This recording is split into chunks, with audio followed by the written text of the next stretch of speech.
Bonjour à tous, la star aujourd'hui c'est la Porsche Taycan. On vous présente aussi les Smart Fortwo et Fortfort restylés et on parle du Tour Auto 2020.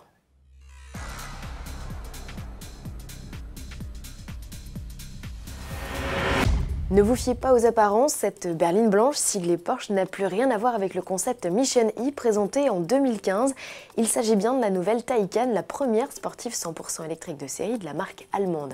Il aura fallu 4 ans au constructeur pour mettre au point cette berline 4 portes, 4 places, plus petite qu'une Panamera, elle mesure 4,96 m.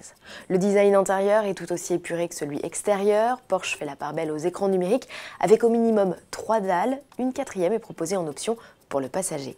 L'écran le plus spectaculaire est celui incurvé de 16,8 pouces installé derrière le volant.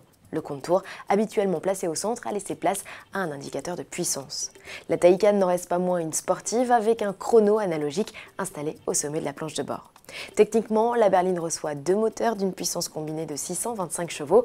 Grâce à une fonction boost, la puissance peut atteindre 680 chevaux sur la Taycan Turbo et jusqu'à 761 chevaux sur la Turbo S. Une appellation symbolique que certains qualifieront de blasphème pour un modèle sans moteur thermique.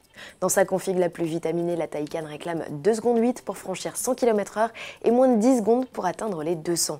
L'autonomie, elle, culmine à 450 km selon la version. La Taycan, qui embarque près de 650 kg de batterie, pèse au total plus de 2 tonnes.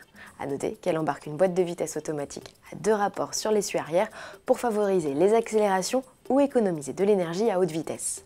En outre, la Taycan dispose d'une suspension pneumatique adaptative, d'un contrôle électronique du châssis et d'un répartiteur de couple. En option, elle peut recevoir des roues arrière directrices et des freins carbone céramique.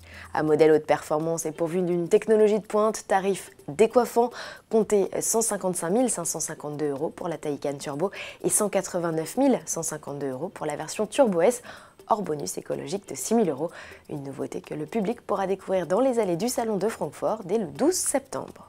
Et puisqu'il est question de Porsche, sachez que les prototypes de la marque seront à l'honneur du Tour Auto 2020 du 20 au 25 avril.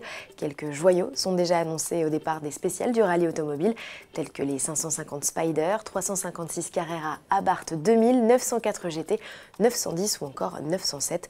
Au total, l'épreuve devrait rassembler plus de 200 bolides, toutes marques confondues. Ne reste plus qu'à connaître le tracé, il devrait être dévoilé en décembre. On sait juste que les concurrents auront toujours pour point de ralliement le Grand Palais à Paris. À l'aube du salon de Francfort, Smart renouvelle sa gamme. Les Fortwo, Fortwo Cabriolet et Fortfort héritent d'un nouveau look. Exit la petite calandre alvéolée entre les phares. Le bout du capot est désormais totalement lisse. La bouche dans le bouclier s'agrandit et on note l'arrivée de 2 entrées d'air verticales de part et d'autre. La signature lumineuse évolue également sur l'ensemble des modèles à l'avant comme à l'arrière. À bord, le dessin de la console centrale évolue au niveau du levier de vitesse avec l'intégration d'un rangement plus grand. Côté mécanique, c'est définitivement la fin pour les moteurs thermiques. Le constructeur ne propose plus ses citadines qu'en version 100% électrique. Un bloc de 82 chevaux est proposé sur les 2 et 4 portes avec une autonomie comprise entre 140 et 160 km. Ne reste plus qu'à connaître les tarifs.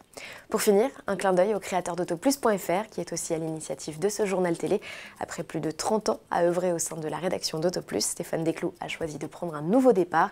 Je lui dédie cette édition et le remercie pour toutes ces années fructueuses de collaboration. À demain.